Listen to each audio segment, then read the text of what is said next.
I was talking to my sister about this, and there was a class that I remember in like the second grade that I took, and it was art class. And that class stood out to me as probably the most influential class because that's where my creativity came from, actually. It is so powerful. It is so powerful. Welcome today to the B-Xcellent podcast. I'm your host, Dr. Brandon Harrison Smith. What we do here at the B-Xcellent podcast is we interview professors, graduate students, or senior students at the undergraduate level and get their advice on what it takes to be excellent at this stage. And today I have the honor of welcoming a guest, Dr. Leopold Green. He is an assistant professor here at Purdue University in the biomedical engineering department. Welcome to the B-Xcellent podcast. Thank you. Thank you, Brandon. Absolutely. Absolutely.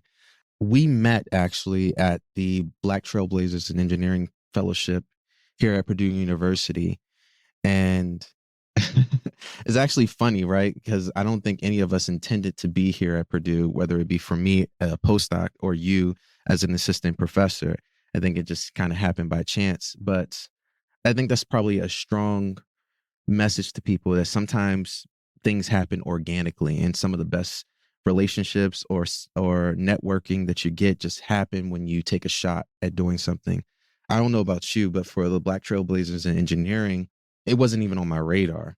I had no idea about it. And a professor took me to the side and was like, hey, there's a program, you should apply to it. And I was like, all right, sure. And I think I had like a couple days to the deadline. So I did it real quick, put it in, got accepted, and it winded up being a very fruitful or rewarding opportunity that opened up many doors, not just for my postdoc, but also for the network of people I was exposed to.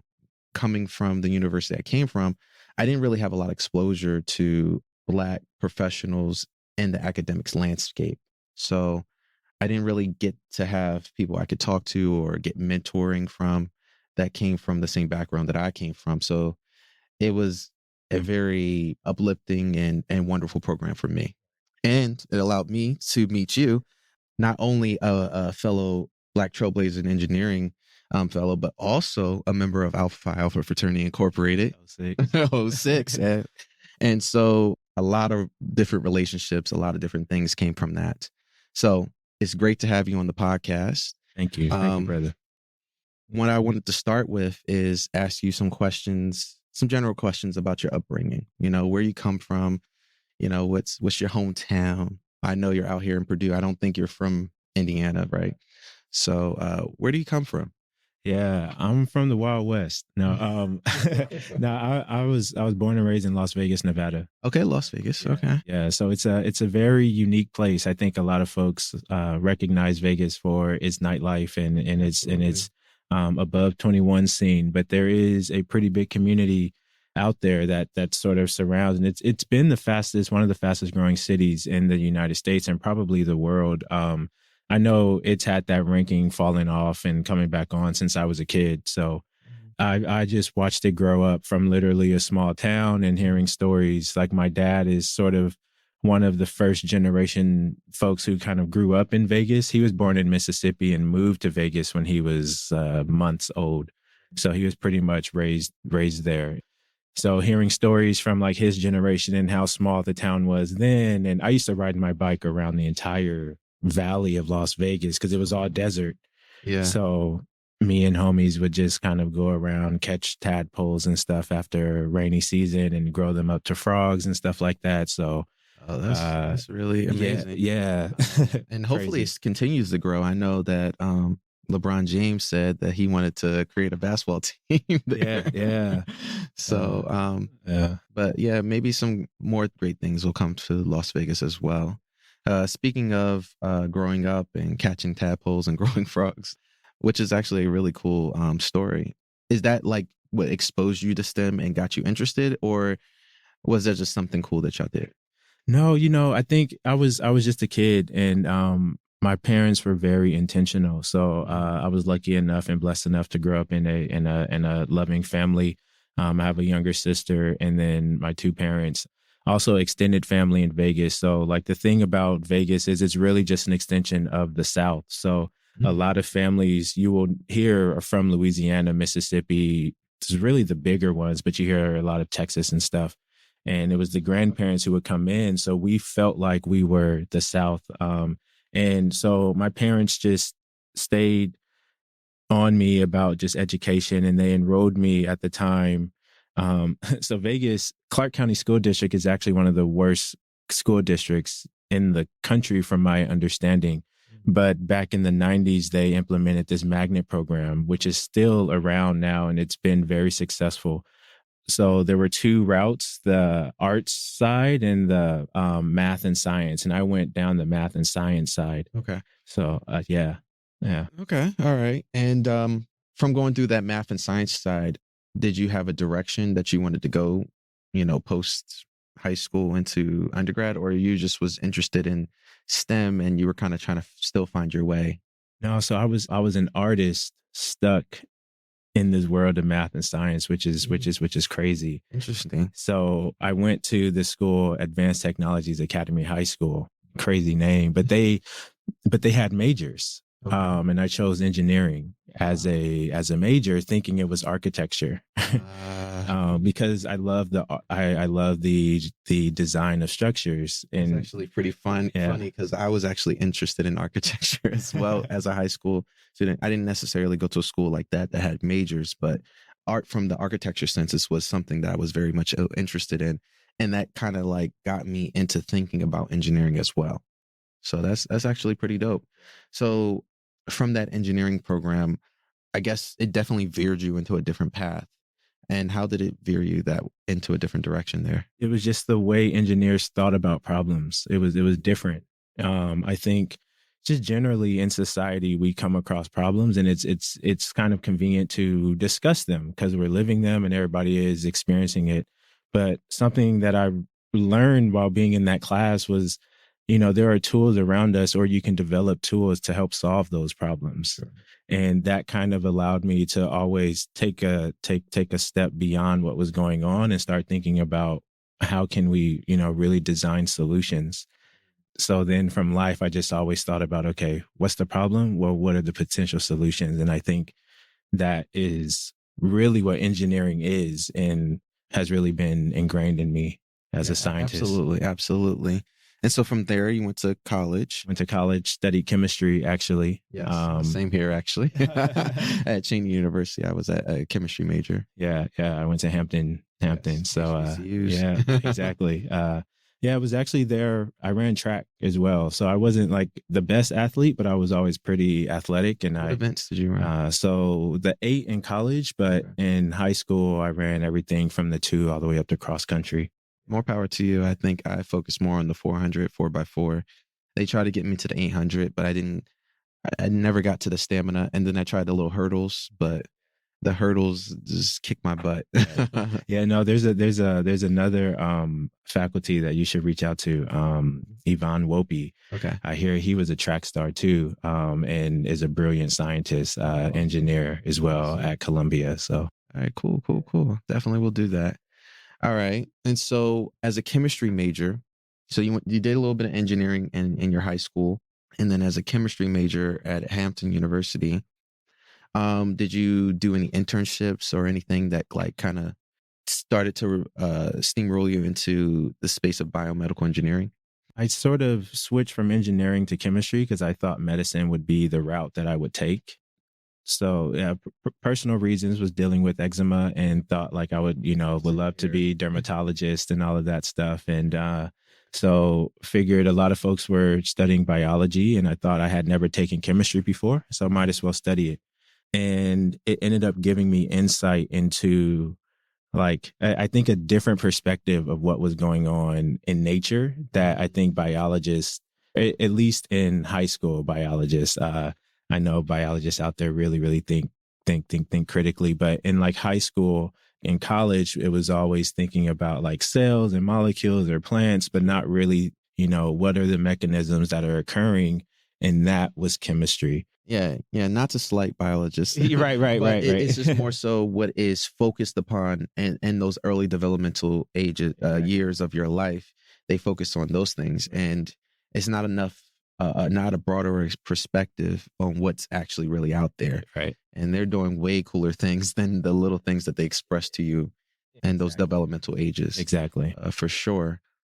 Coming back, actually, I forgot this. So you were in Las Vegas Hmm. and you wind up going to Hampton University. Hampton. Yeah, yeah. What inspired that move, that No, jump? man, I think my dad was really just, for some reason, adamant on Hampton. I was actually more interested in Howard, but knowing what I know now, I would have taken a step back and looked at every school. So Mm. HBCUs are amazing and I love my experience.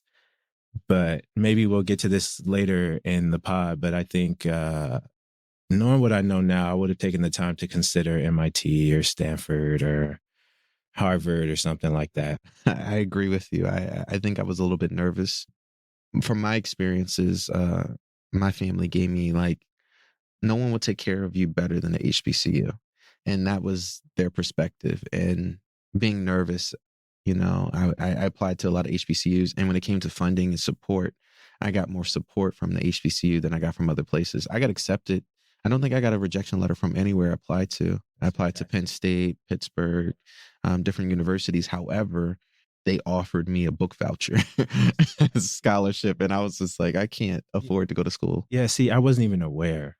And it's weird because you would hear my upbringing and you would think like, oh wow, this kid knew, he had all the opportunities laid out for him. But like my upbringing was still, inner city style. Like all of my schools were on the west side of Las Vegas. Like I grew up in this area. But I didn't hear about MIT, and this is embarrassing to say. I didn't hear about MIT and Caltech until I was a graduate student, and my advisor graduated with her PhD from Caltech. Mm-hmm. And so I'm a PhD student, had never even considered or heard of MIT or any of these places, right? I And think that's just truly powerful because I'll be honest too, there's a lot of things that I was ignorant about throughout my whole process. And, if I had to go back, not that I really am ashamed or disappointed about how things went. However, I went into a lot of things just very ignorant and I didn't have enough information to help me inform better decisions. I think I would have made different decisions had I had more information for sure. Scholarship opportunities, funding opportunities, just maybe taking a better look at different what universities had to offer from a research standpoint as well. I just took it as you apply to schools and you go for the one that gives you the best opportunity and you just go from there. For me, I didn't take as big of a jump as you did, though I was looking to do so with North Carolina A&T. However, again, I didn't know how I was going to pay for school, and so that was a big deterrent for me not going to that. that's big too, because I mean, our whole generation is being crutched by those loans, right? Mm-hmm. And I mean, there's a lot of talk around what might come about it. I've been lucky enough to apply for the NIH loan repayment program, which is an opportunity. I don't know if it's available for graduate students, but postdocs and faculty for sure. Yeah, I did read some, and I'm actually looking into writing up something for that soon. Oh Actually, man, I want to say when I was looking into it, it was like above 50% success rate, which is amazing. So, and I almost missed it because lack of organization. I didn't read the documents carefully and all that stuff. But I think that's what it takes in order for you to be successful. You have to take the time to be organized and be prepared and be ready to act on opportunities. But that, I mean, over the next 10 years, I don't know how long it's going to take. I'm still trying to figure out how things work, but there's opportunities out there to let go of those loans. I think it's so powerful what you just said is being ready for opportunities. That is so powerful because when opportunities come knocking, they usually don't give you like, hey, in about 6 months, you should apply for blah, blah, blah, blah. No, they say by next Tuesday, this is due and you should apply for it. And you got to get all your information. And the better organized you are, the more equipped and prepared you are for applying to those situations or meeting those situations. But I think a lot of the opportunities I've ever had in life have come from a quick conversation. Hey, you should apply tomorrow. My story was the exact same for the BTE, and the Black Trailblazers in engineering. And if it wasn't for that, I certainly would not be here right now. Right. So Absolutely. it's amazing. Absolutely. Absolutely. All right. So let's go back to your timeline history. So we went to undergrad. We were at Hampton University, chemistry degree. What's next for you? Yeah. So I was planning to do dermatology, but decided to do some research to help pay for school. And so there were a lot of like HBCU up programs, which would give you stipends or pay a little bit of your tuition, things of that nature. So I got a couple of those sophomore, junior year, and then I applied for UNCF Merck fellowship, which I think is no longer around, sadly. But this program ended up paying, I forget, but I don't know if it was junior and senior or senior year tuition, gave you 2 summer internships at Merck, which gave me exposure to industry and chemistry. So I did process chemistry. And for me, realized it wasn't really my thing. So it gave me, experience, really good opportunity, help supplement tuition, and then made me realize like if I really wanted to do what I had a passion for, I would need a PhD in engineering. So I learned all of that from just like these different weird opportunities. And that's what it summed up. Absolutely. I had the similar experience. Those opportunities taught me I need a PhD and I need to do these things to get to that level. But so I was still industry. I was still industry. That's what I was about to say. You were industry focused. That's where you were going to. And so now you're like, okay, I need to apply to go back to grad school because you took some time to work a little bit, or no? No. So I went straight. So this was so after my summer year, junior, I guess going into senior year, what they call that, rising senior or something.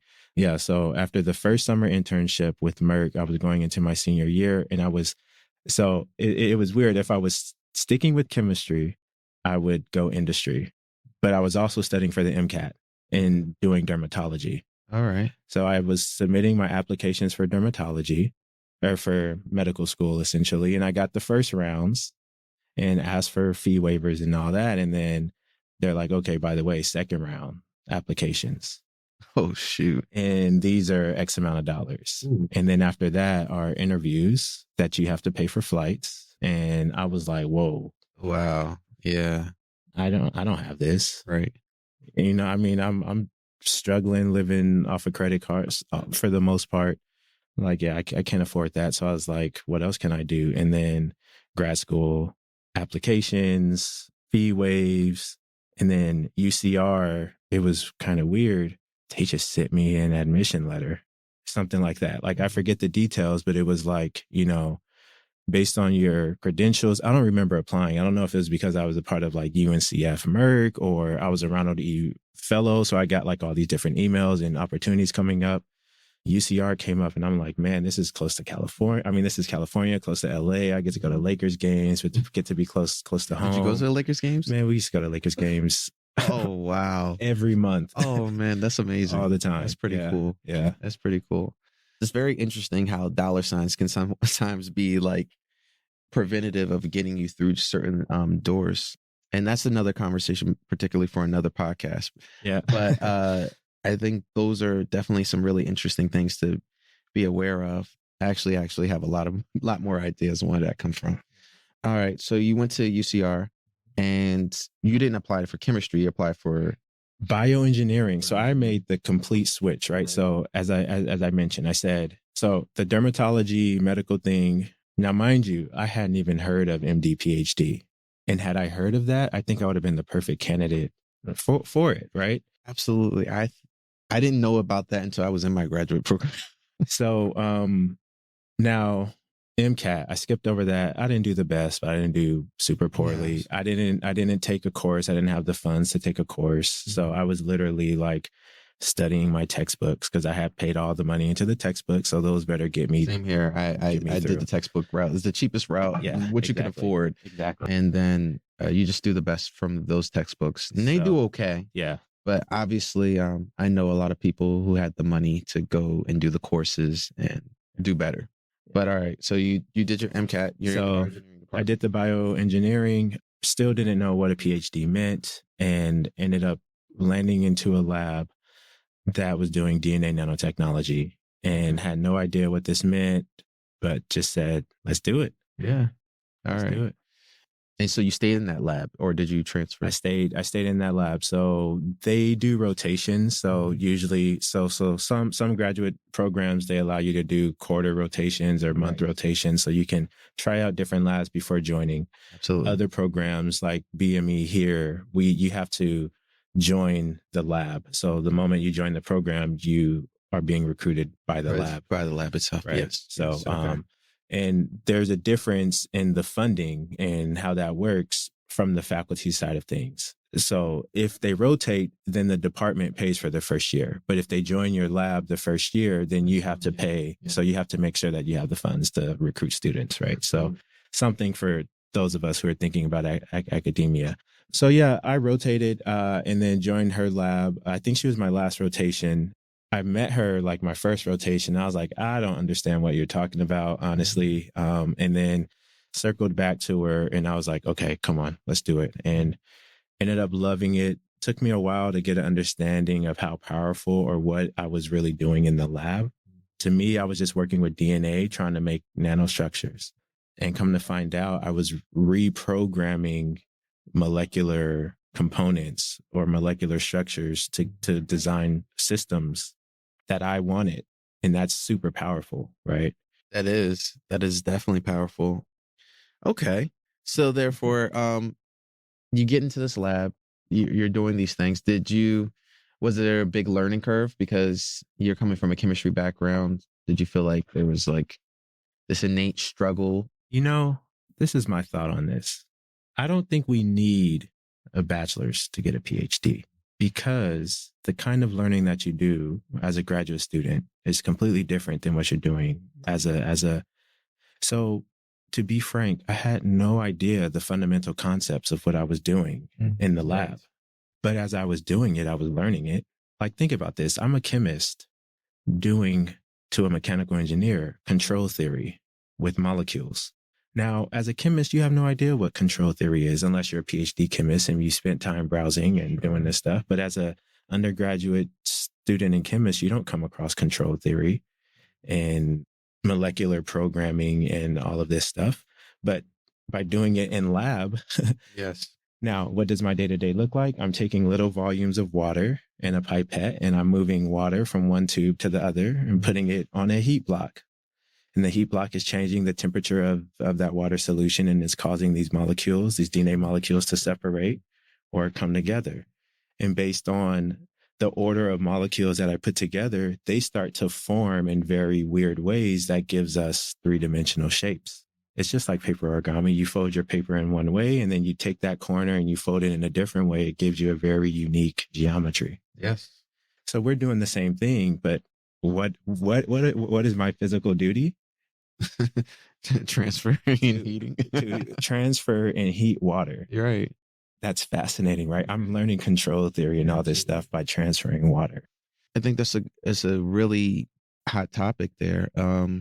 You practically teach yourself or learn these things in the graduate programs. You know, it's way different than undergrad where a lot of more test based things. You're probably getting, yes, there's labs, of course, but like you're not necessarily learning how to do like high level research in those labs. You're just learning techniques, pipetting, learning different tools, so to speak. But as far as what aided you when you got there, it wasn't necessarily knowledge, maybe some of the tools that you've learned, but less of the actual knowledge per se, because you're learning that as you go along and teaching yourself at the same time, reading papers. Yes, very powerful stuff. And I think some of those applications that we would do at the PhD level can even be used at the undergraduate level. We're reading papers, we're dissecting them, we're reading people's recipes and understanding how they did stuff, and we're trying to see if we can do it better.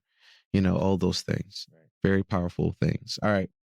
So, how did you take what you were doing in that lab and transfer it past into your assistant professor role right now and doing the research you're doing today? I think that just took time. Okay. I mean, the PhD studies flew by, right? It was 5 years. So that's a long time for a high school student to think 5 years beyond college, or even, yeah, even as a college college student, you're student. just like Yeah. 5 more years. My family goes all the time. When are you going to be done school? When are you going to be done? Right. And I mean, in the moment, I felt like that too. Okay. Right. Like it. So, but with the PhD, you're hyper focused on this project and you become the expert on this Yes, project. absolutely. And that's what makes you the PhD, right? No one knows more than you about that topic. So that took time. And then from there, as you learn about that topic, you learn about what's going on around that area. And then maybe you branch out a little bit more and what are they doing to apply to different fields, or, like, how does DNA nanotechnology blossom out? Like, what else is going on beyond here? And that's when I started realizing, like, it's not just DNA nanotechnology that I'm learning about, but it's control theory and the idea that you can, at the macro scale, if you set the temperature of a thermostat, the room stays that temperature within a couple degrees. That is control theory. And that biology does this naturally, right? So cells are able to detect signals at different concentrations at different times. And if the signal goes above, then it responds in a certain way. And if it's too low, then it responds in a different way. Absolutely. Right. Absolutely. And the fact that I have now engineered a system using DNA molecules that I can control the same thing. I add a specific DNA input.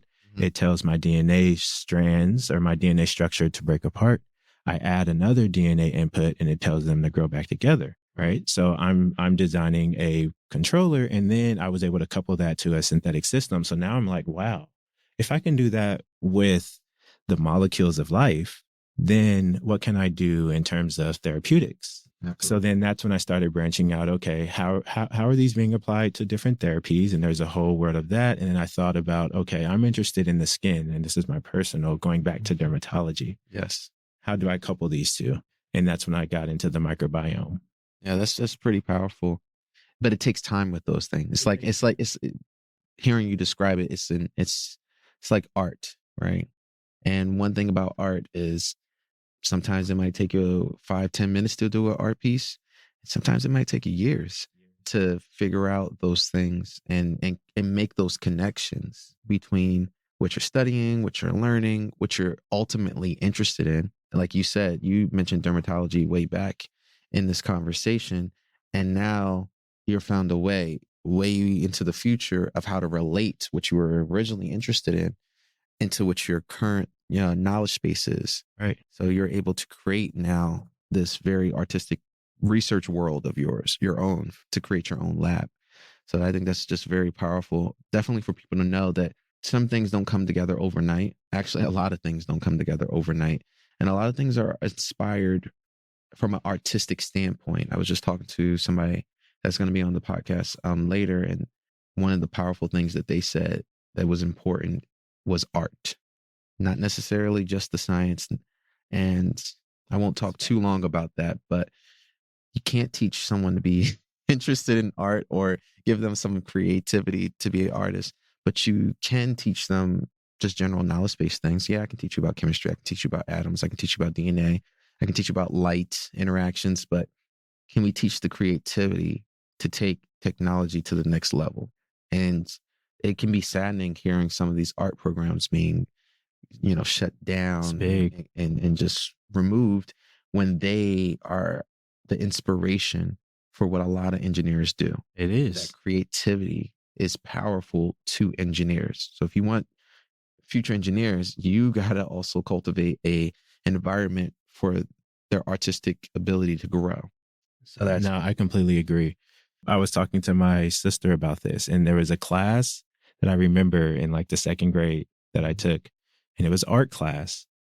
And that class stood out to me as probably the most influential class, because that's where my creativity came from, actually. It is so powerful. It is so powerful. And so, yeah, that creativity actually drives everything we do. Just to take the same knowledge, you're right, nothing new is being developed. You're taking the same information and you're saying, well, what else can we do with it? Yeah. How can I take it to another level? Exactly. And go, in some different way with it. So my eyes are tearing up. Yeah, I know. It's an emotional conversation. Yeah, exactly. My next question because some of these things it just feels like an organic conversation. For So sure. to get back to like somewhat of an interviewish style of things, my next question to you is, and we kind of hinted on this, like what things do you think would have been more valuable for you to know more at the beginning of this journey? Beginning of like the academia journey, or like the Right. beginning of the whole like And actually, scholastic I journey. actually have to go into that too. You were in industry tracked and then somehow got the academic bug, right? Yeah, it's crazy. I was industry tracked even as a PhD student. So like my last couple of years of a PhD, I took an internship at Thermo Fisher in project management, which is actually a really interesting internship for a technical student, like Sure. doing bioengineering at Thermo Fisher, and was actually planning to take a job there. But then, personal reasons felt like California was just too much to try to make that work in. Yeah, it just so happened that the opportunity didn't really come up for an industry, and the postdoc opportunity did. And so, but like while the postdoc opportunity did, what makes you like what also spurred you into wanting to become a professor? Because you still could have gone to industry from being a postdoc too, right? Absolutely. Yeah. And there was an opportunity for that to join a startup. But I think, again, that was geographical limitations. And then the faculty thing, there's different levels to academia, right? So you have like, and not levels that like one is better than the other, but there is, Different community paths. college, Yeah. right? So I was headed toward the community college route, and there are steps that you have to take, right? You have to be adjunct for X amount of years before you can expect to be hired on as a Yeah. full-time faculty. Because usually there's like, I don't know, maybe 20 faculty, but then there's like 100 adjuncts at that community college, and they're all sort of waiting for the opportunity Yeah, to sometimes move up. Yeah. to move up. So there's that. And I was headed down that route. So as a postdoc, I was an adjunct at Long Beach City College in chemistry, actually. And then there were opportunities at like Cal State Dominguez Hills to teach a chemistry course here. So I was headed down that route, and an opportunity actually came up. And then again, geographical wife was like, I can't do SoCal anymore, to be honest. She was like, we have to go. So we went back to Vegas, and I was still a postdoc at Caltech. So I never really said that, but I was a postdoc there for 4 years, and then BTE Trailblazers. There's Rising Stars in Columbia, which is a similar program that's hosted through Johns Hopkins School of Medicine and Columbia College of Engineering, or School of Engineering. I forget which is which. But yeah, then I started applying to these because I'm now 4 years in. I'm a seasoned postdoc. So yeah, I gotta start publishing, and I gotta start getting my name out there. So I started applying to these programs over COVID.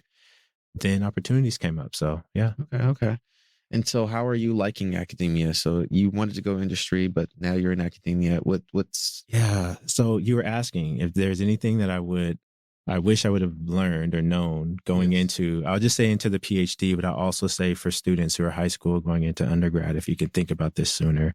If you're serious about entrepreneurship, academia, from my understanding, seems to be the classical way to go from an idea to concept to startup to the market, right?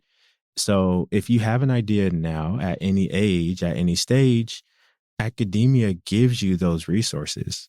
So as a scientist, we have access to various labs and collaborators. We have access to various industry collaborators, funding? funding, and that's big. And now you start talking about applying to funding and all that stuff to help support those ideas. And that's what academia is really about, right? Like sort of like an angel investor. All right, because they do take some ownership of your property, but you are able to spearhead it into somewhere where you probably couldn't have done it. It might have stayed a dream or an idea because you didn't have the funding or the know-how of being able to experiment with those ideas that you had to make it something bigger. Right. So I think that's a really, really great and strong point there. So you are fairly new here. Was it 2, 3 years? Going on 2 years, Going on 2 years here. August 2021. Right. So I'd imagine that you're getting your lab together. Yeah, You yeah. you probably got some students already. Right. But it doesn't hurt to have some more. All right. If people are interested in your lab, what is it that you think that they should like have a passion for, or have skills and give them the ability to kind of be able to jump in into doing some of the research that you're into? I would say for students that are interested in engineering, synthetic biology is what I do. So this is engineering living organisms. Mm-hmm. I do systems biology, which is understanding the network interaction of the immune response, for example, or understanding interactions between a community of microorganisms. I do DNA nanotechnology, which is what I discussed before, but like using DNA as a molecule or as a material to design structures and circuits. So if you're interested in that kind of work, I think there's a few tangible skills that you can learn. And these are just like learning how to pipette and learning what it means to do conversions. So like microliters to milliliters and things of that nature. You got to do that pretty well, and there's a big difference if you mess that up too. It's like for me, I go to cooking. I like to say it's a recipe. Exactly. You don't follow the recipe. There's a difference between a cup and a quart, and if you're doing something wrong there, it ruins the whole recipe. Absolutely. And that's some of the most important stuff. And it's okay to take your time to write it down on a piece of paper and all that stuff, right? Absolutely. Nobody faults you because you can't do the math in your mind. Exactly. It's better off to get it right than to get it wrong. Right. So write it down. Yeah, write it down or make an Excel calculator and all that stuff. So, and I'm bringing these details in because these are technically skills that like second and third graders can actually do, right? Absolutely. So what does that mean to me? If you're in second and third grade or anything beyond that and you're interested in research, you should start reaching out. And now technically I don't know if second and third graders can join the lab, but I think like there are like I would love to be able to work with you or students to maybe design experimental kits or something like that so that they can really see what this stuff means. But if we're talking about intellectual knowledge, what do you need to learn and the kind of personality you need to have? I think you should be willing and excited to read anything about new material. And if it doesn't excite you, then that's okay. But as long as you're able to learn from that material, in my space, that's being able to understand bacteria and what they do on the skin and in the body, how they might lead to disease or cancer, understanding what the body does in response to that bacteria. And that requires sometimes not being afraid to do some coding. So we do machine learning on the data to try to predict what's going on in these complex environments and all that stuff. So what coding packages do you use? Yeah, so a lot of my students actually use R. I learned in MATLAB and then transitioned to Python and use like Anaconda and stuff like that for like ODEs and things of that nature. But I guess as we transition into this like big data set analysis and multiomics, it seems like R is the way. Yeah, R is flexible. It gives you a lot of flexibility building really nice charts. It's a little bit more tangible to learn. MATLAB is good. However, it just depends on what the community of people are learning, right? And some people are publishing their information, their codes that you can kind of piggyback off of. And R seems to have a very flexible community, not just built for bioengineering. It could be sociology or different things. And so because it's a bigger community, I think there's more information that you can find online about it. And people are publishing literally their codes. And that allowed you to kind of piggyback off of that. That's pretty cool. MATLAB, it phases in, phases out, like Python and things, and it phases in, phases out, and you might be able to find the code that you're looking for, or you're just going to have to be a person that's really immersed in coding and just really knows how to craft a code on your own. Right. To that later point, I think students should learn at least 2 languages. I got a story about that, and I would love to tell you. But 2 speaking languages other than their native tongue. And I only know English, so I'm talking to myself there. And then also learn how to code. So that will be your third additional language. And whether that's Python or MATLAB, just understand one, because then you can transition to the other better than somebody who understands none trying to learn one. I would say even just like to that statement about learning, I think it's not just learning for the sake of learning it, but learning and understanding. All right. Absolutely. I've been in that place of trying to learn coding, and you're trying to learning as a tool. You're just trying to learn how to use a tool. coding becomes difficult because what happens when you reach a problem that's not been coded before, Right. and you don't know how to manipulate all the lines of codes to get to the Exactly. solution. And so you want to really immerse yourself, like understanding the native language to like the nerdiest degree of why this verb has to be go first, and then you can say this. We got to understand the coding like we understand our basic native tongue. Mm-hmm. All right. Absolutely. Just like when you're able to point out to someone like, hey, that's grammatically incorrect. This is how you're supposed to say it. You're not allowed to use that word or that phrasing this particular way. You should understand coding that well. All right. And even if you're learning someone else's native language or native tongue, understanding the language to that degree allows you to communicate with a lot of different people. A lot of people are like, oh, I learned Spanish when I was in high school, and it doesn't work. I go anywhere where they speak Spanish, and they look at me crazy. And that don't you learned it because it was a requirement for a course. You didn't learn it because you were trying to be immersed in the culture, immersed absolutely in understanding the structures in place here, because everything has some type of reasoning and rationale for it. All right. We have definitely hit it on this podcast way longer than I thought we would, but I don't think that was necessarily a bad thing. I think, to be honest, I think there's even more to talk about and discuss. But hopefully, as people listen to this podcast and they want to hear more, we can definitely do some more in the future. So, one, I'd like to first thank you for coming to the podcast. You're the second guest here, and we really appreciate here at B-Xcellent Podcast. We're hoping to have you on again for more topics. I think we only touched the tip of the iceberg here about what we can give to people, and we'll see in the comments of the YouTube section or wherever this is going to be posted what people actually want to hear more about. And so again, thank you for coming to the podcast, and I want everybody to like, comment, subscribe, whoever, and give feedback on this podcast and what you want to hear more about, and what you liked, what you didn't like, and we'll do better next time. Until next time, everyone be excellent.